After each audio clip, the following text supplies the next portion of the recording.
Today's show is sponsored by DVCBuyResale.com. DVCBuyResale.com is a great place to buy or sell your Disney Vacation Club membership. You can view their current Disney Vacation Club resales, get answers to frequently asked questions, and see the DVC points charts all at DVCBuyResale.com. Or call Chantel directly at 1-800-844-4099. This is Walt Disney World Today. Give us 5 minutes and we'll give you the world. It's Friday, February 29th, 2008, and this is episode 377 of Walt Disney World Today. I'm Matt Hodgberg from StudioCentral.com. On the show today is Mike Newell of Mouse World Radio. And Mike, yes. What are you doing on your leap day? Oh, it is leap day. That's right.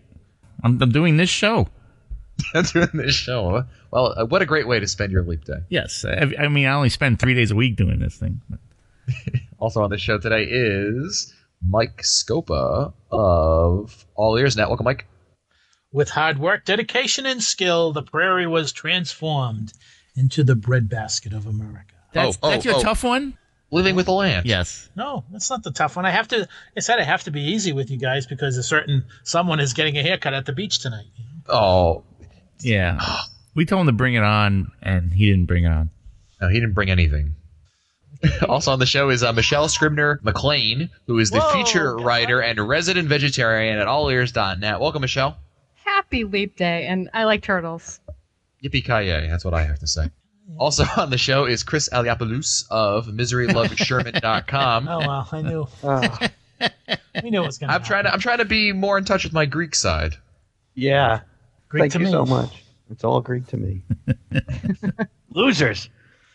On today's show, we're actually touching upon a topic that was brought up on our last live show, live show number 20. And actually, right now, Mike Newell is going to play a clip from that. Hi, this is Anne from Austin. Cool. Okay. So, do you think that it's reasonable for a 13-year-old and his 8-year-old brother, who have been several times, to be alone in Magic Kingdom while the husband and I go for our wedding anniversary date at the California Grill? So we're talking 2 hours, dinner. How old are they? 13 and 8. 13 and 8. And they've been before, so it's not like they don't know the lay of the land. I'm going to go with yeah. Yeah, I'm kind of leaning yeah, too. I would say this is what you should do. Give them a cell phone, and obviously you have a cell phone. Oh, brilliant. Absolutely. Yeah. And in terms of safety, there's no safer place in the world. If you trust a 13-year-old enough to monitor and not kill both of your other child, I think you'll be fine. I think they'll be fine. Well, okay, everyone in the chat now is going no way, no. Okay, and we're back. Well, sort of live. We're liver than we were for the last clip. So now that's what we talked about during the live show, and that created, as you heard, a major response from the people that were listening to us, because a lot of people really had some strong views on this. So we brought on some people who have some kids, as well as Newell, who has no kids. But cats. We love Mike. Mike, you have nephews and nieces, don't you? I certainly do, and one is 14. My oldest niece is 14, so it's perfect. Awesome. So let's discuss. First of all, let's state what kind of parents we're talking about. Chris, bad one. Bad. Totally bad. Besides that, that's for the court side. Yeah. How many kids do you have, Chris? What ages? 27. Yeah. And I'm 12. I have twin 8-year-olds, 2 boys. Okay. And identical and. Actually, this one hits quite close to home because I have a 14-year-old and an 8-year-old. Excellent. Ooh, perfect. And Scopa. I have a 30-year-old and I have a 27-year-old. But there were trips at Disney World where they were, 13 and 10 and 15 and 12. Okay. So, excuse me. So we have different age ranges here. Obviously, Michelle is going to be in that age range where we're really talking about the kind of age we're talking about. Basically, the premise of this is: do we feel comfortable allowing children to be by themselves in one of the theme parks? And let's keep this, I guess, to the theme parks, as that's what the listener brought up. That was, of course, Anne from Austin. We should mention Anne called us with it. It's a great topic, so we're going to expand on it tonight. The first thing I guess we have to say is, assuming that you're going to say, okay, someone wants to potentially leave their children in the theme park. Would you leave your children in the theme park? Now, obviously, for Chris, obviously your kids are only 8, and I'm going to go out on a limb here and say you're probably not going to allow them to go out by themselves in the park, right? Well, I'll leave them there, but then I'll fly home. So freedom. No. Right before we started recording, I think we talked about it. My son was talking about pulling out the blender and wanting to make a smoothie right now. So I can't even leave them alone in the kitchen for 5 minutes. He's asking where the gin is. Yeah, I think he was looking to get. He was trying to score tonight, but so leaving him in the parks is not an option. Let me ask you this, Chris. When Ann called into the live show, because you were there listening to the live show, what was your reaction? No. I said I don't trust my kids alone in the next room for 5 minutes, much less somewhere in the park where I couldn't get access to them. That's interesting, because I was of the opinion, and you've heard it in the clip before, that I think that the older one is old enough to be allowed to be alone in the park, assuming one key thing here, which is that, of course, that the parents trust their that child to be responsible enough. Chris, for you, is it a matter of trust, or is it just a matter of you just simply don't like the idea, regardless if your kid is, the next G.I. Joe? No. I mean, of course, I would trust them. I don't know if I would trust them alone in a state, miles away from home, in another area that I'm not able to get to them at. But it's also, you don't trust other people. I mean, as safe as the park is, there's always going to be the possibility that there is some stranger there who doesn't have good motives. And, it would scare me to death, the idea of leaving my child alone for just any length of time and something happening. The guilt that you would have afterwards would be insane. We've even Disney has a couple of options as well. You can get babysitters. There's people you can get babysitters. Some of the hotels also have daycare, I guess you would almost call it, for certain ages. I know the Beach Club has it. We've considered it, but even that, I'm a little nervous. I don't know these people. I don't know who they are. You've seen so many of those TV shows with the video camera set up and the nanny beating the kids up or something like that, and you just go, oh God, and the parents afterward are just devastated. So I think that is a big concern of mine, is just the worry that even if nothing probably could ever happen, with what if it did, how would I feel? So that's why I'm a little nervous about letting them run free. Now, Michelle, you have the target age group here that we're talking on the cusp of it, certainly, with the 14-year-old. What's your reaction to the call, or your opinion in general? We actually had this similar scenario happen to us. We went last August when we had a 13-year-old and an 8-year-old. We wanted to go to the California Grill. 13-year-old didn't want to go, and so we gave him a cell phone and we let him go on his way in the park to the Magic Kingdom. And we took the 8-year-old with us. To be honest, I couldn't relax if my kids were alone. My kids are very, very familiar. I think my 8-year-old has been to the parks probably 10 or 15 times. But I just wouldn't feel comfortable. So many different things could happen. I totally agree with Chris. There could be an accident. I mean, it hasn't happened before, but I just worry about putting all that responsibility on my 8-year-old. I mean, on my 14-year-old, in terms of him being responsible if something did happen. They could get stuck on a ride, but there are other options too. I agree that we actually have used the kids clubs in the Beach Club. That's where we have the DVC, and we walk by there, and every single time we walk by the kids clubs, my 8-year-old says, please, can we go? It's absolutely fantastic. They keep them busy. They feed them dinner if they want to. And so one time per trip, we promise the kids that they can go to the kids club, so that they can have fun. They think it's terrific. I would let my 14-year-old go because he's very familiar, but I wouldn't let them go together. I just think if something were to happen, it would be I wouldn't relax. I wouldn't be able to relax and enjoy my dinner if they were on their own. So you feel comfortable enough with the 14-year-old by themselves, but not enough for him to be responsible enough to handle your 8-year-old.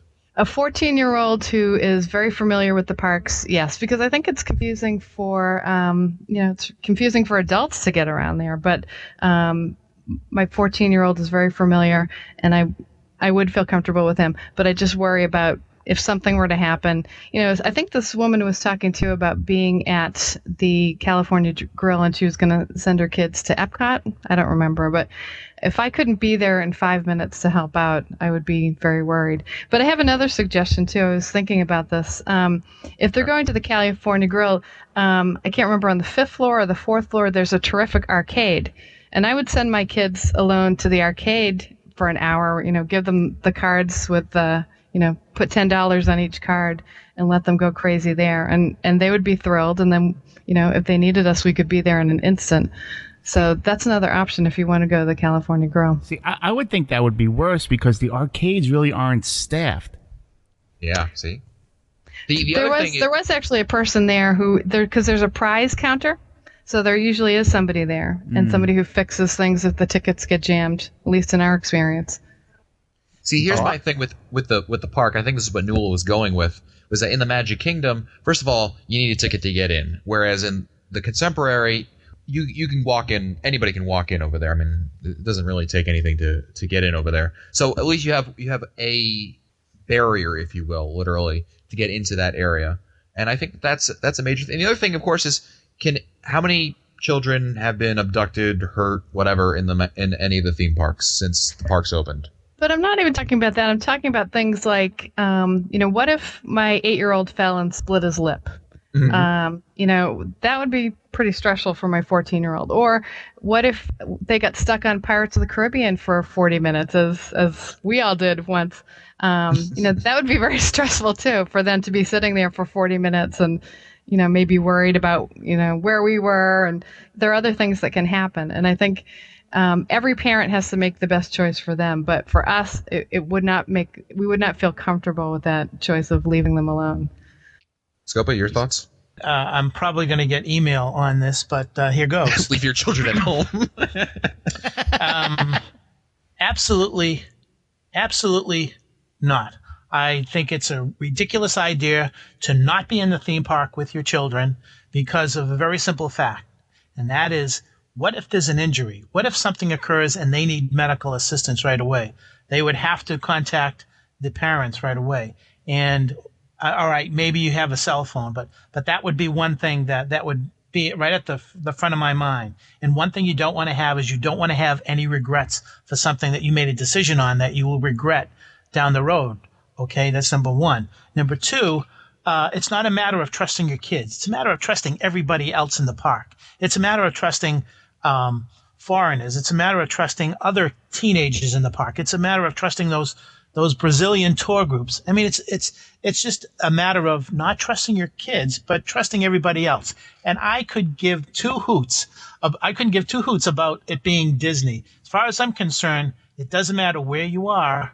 You have to be, concerned, and you have to be observant of your surroundings. And I just don't think that you can trust everybody. Now, the other thing is that beyond the guests, I've heard from certain friends that sometimes cast members can be not as angelic as people like to think of them as being. So watch out for Tigger. Tigger's going to get you. I'm just saying, that's a very good point, because I know I mentioned to you, Mike, that my son Evan was alone at Disney Quest, and he had some kind of interesting experiences with cast members that I wasn't too happy about. Nothing. He wasn't hurt or anything, but if a parent isn't there, you just don't know. Most cast members are great. Who knows? Now, if I'm in the park, no problem. I've done that with my kids. They go off and they know where to meet somewhere for dinner or for lunch, have a ball, whatever.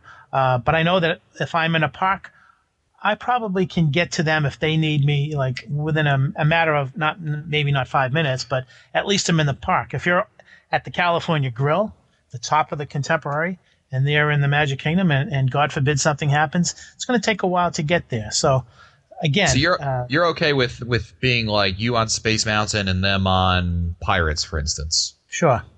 Okay. Michelle? What do you think about that? Oh, in the park? Yeah. splitting up in the park. As long as I knew where they were, because my kids know the park so well, if I could be there in 5 minutes, I guess, I think that's the way I would look at it too, Mike. It depends on how long it would take me to get there. Even if you're at the California Grill, it's going to take you several minutes to get there. If we were in Tomorrowland and they were in Fantasyland, 5 minutes, they could call us and say something's happened. We could run over and be there. I'd be okay with that, but not if it takes more than 5 or 10 minutes to get there. Here's a question, Michelle. What if this was Epcot? Would you be okay in Epcot with that? I mean, it would take longer to get from one place from one. So if I was in Japan and they were on Test Track, yeah, I think I would be okay. Again, my kids know the parks really well. I think I could run and make it there. I think that would be all right. But again, I don't know. I would be thinking of them all the time. I wouldn't be able to sit and relax and have dinner. I'd be wondering, if they were all right.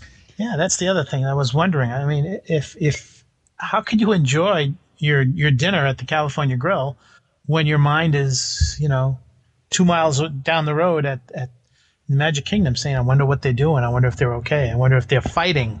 Don't you have when you had your kids, when they were younger rather, and for Chris and Michelle, you guys have kids. I mean, I'm sure they do after-school activities where you're not there, where they go somewhere, whether it be with a friend or it's an organized activity, and there's just as likelihood that they could, bust their lip or slip and fall anywhere. But right? The difference is that they're supervised by adults. My kids go to the Y. There's a medical information card. There's an adult who knows where we are all the time, and they act on our behalf in the child's best interest. If something happens, if my son Liam were to fall and split his lip open, I would not want to put that upon my older child to make that decision. I could just see people swarming around saying, where's your mom? Where's your dad? I think that's just a lot to put on a kid. And I'm sure, I actually talked to my kids about this, and my 14-year-old said, I'm comfortable going by myself. I wouldn't be comfortable watching my brother. I would be afraid something was going to happen. That's interesting.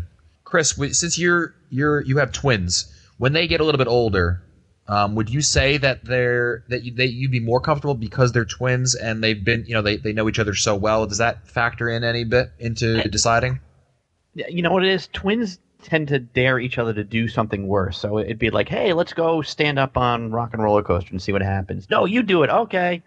So they tend to egg each other on. So I don't know about, and I wonder what age it is that I would feel comfortable about. That was my next question. What I was going to ask each of you what you think, because most of you are all in the negative in terms of allowing that. So what would you say, Chris? What age would you say, give or take a year? I don't. It's at this point in my life. Number one, when I go down. Yeah, I was going to say 30. Mike, do you still let your son go at 30? Or my son's living in San Francisco, so Oh wow, it's a moot point. Yeah. But number one, when we go down to Disney, I go there because I want to be with my family. I don't see them enough at home because we're always working. They're at school. They're always doing things. We're always up to something else. When I'm down there, I want to be with them. Number one. But number two, I don't know what age would you want to? I 18 years old, I'd still be worried about. I mean, for different reasons at 18, but these days, you get on the train that goes around the Magic Kingdom, and there's the side where they say don't let the little kids sit near the edge because they could slide through, and you kind of go, yeah, right, sure. And we were there one time, and we literally just had gotten on the train, started to move. My son was kind of there. I was moving to sit next to him, and he almost fell through. And you kind of go, whoa, like it happens that quick. And so I don't know at what age I would feel comfortable that they would know what to do or how to take care of things for themselves if I weren't around. Michelle? Well, in defense of parents who want to go and often have dinner on their own, I can tell you that, my husband and I decide to do that every once in a while because there are places that we like to go, like Boma, that the kids don't like. So, and I agree, Chris, that it is a family time, but also there are other things that the kids like to do without their parents too. So, but thinking about this, I'm thinking the age that I let my older son go, 13, I think that would be pretty much the youngest age that I would let them go off together.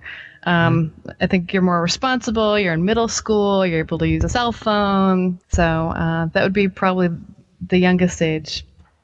Okay. That I would say. Scopa, when did you ever allow your kids to? Well, you said you let them in the park. So at what age did you start allowing that to happen? They were 15 and 12. Okay. 15 and 12. But the thing is, Matt, this kind of a decision is a team decision. It's made by not just one parent, but both of them. And I'm glad Michelle's on here, because the thing is that I think that fathers are more flexible with this than moms. I think moms are a little more hesitant about letting out a little bit more slack on the kids. There's a little different connection between the moms and the kids rather than the dads and the kids. So I think it's very much a team decision. But I think that for me it's 15 and 12. When they're 15, they really want to make sure that that they're mature enough to do this, because the following year they're going to be looking to get a driver's license. That's true. Newell, what age would you say would be appropriate? Do you think? 3. 3. Let them go. I don't know. That's what the diapers are for, right? They don't even have to stop. I was thinking about myself when I was 13. I was living in the Bronx. I had my own job, and I was very, independent to begin with at 13. So I don't know. I guess it depends on the kid. I mean, parents know their kids better than anyone else. So I remember the first time my parents let me go. I think I was 14 or so, 15 maybe. And I was going with my sister. My parents made us swear up and down that we would be in Adventureland at a certain time. And everything was going perfectly, except that I thought that it would be smart of us to take the Disney World, the Magic Kingdom train as a means of transportation from Frontierland to the front of the park and go to, back to Adventureland, clearly not knowing that it was a big mistake. Anyway, we got there late. My mom found us. My dad was ready to call in the SWAT team to go, find us. It was but that was an experience, and it worked out. It just wasn't the best decision making on my part, but certainly I think the thing also to keep in mind, I think a lot of you have said that, is that simply it may come down to a decision. You might have a 13-year-old that you feel is responsible enough, and some other parent might say their 15-year-old isn't responsible enough. So I guess it might just come down to that kind of a decision. And like Scopa said, a lot of it isn't just, all right, kid, you're in, we're putting you in the game. It's not. Scopa, you said it's a both parents have to decide. I'm going to say also the kids have to also be ready for it.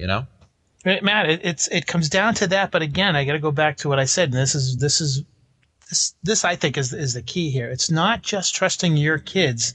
It's trusting everybody else in that park. It's trusting that Disney's going to somehow be an overseer of safety, and even though there are always chances that something could happen. So, great. Well, if you have your own thoughts about this topic, which I'm sure you do, feel free to go to wdwtoday.com, post them in this episode's show notes, and share them with us, because I'm sure there's some other vantage points and some interesting opinions that we're not getting in on this.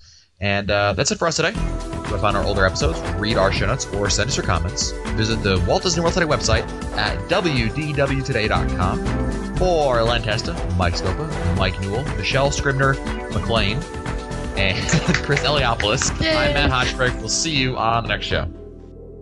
This has been a production of Mouse World Radio. Today's show is sponsored by DVCBuyResale.com. DVCBuyResale.com is a great place to buy or sell your Disney Vacation Club membership. You can view their current Disney Vacation Club resales, get answers to frequently asked questions, and see the DVC points charts all at DVCBuyResale.com. Or call Chantel directly at 1-800-844-4099.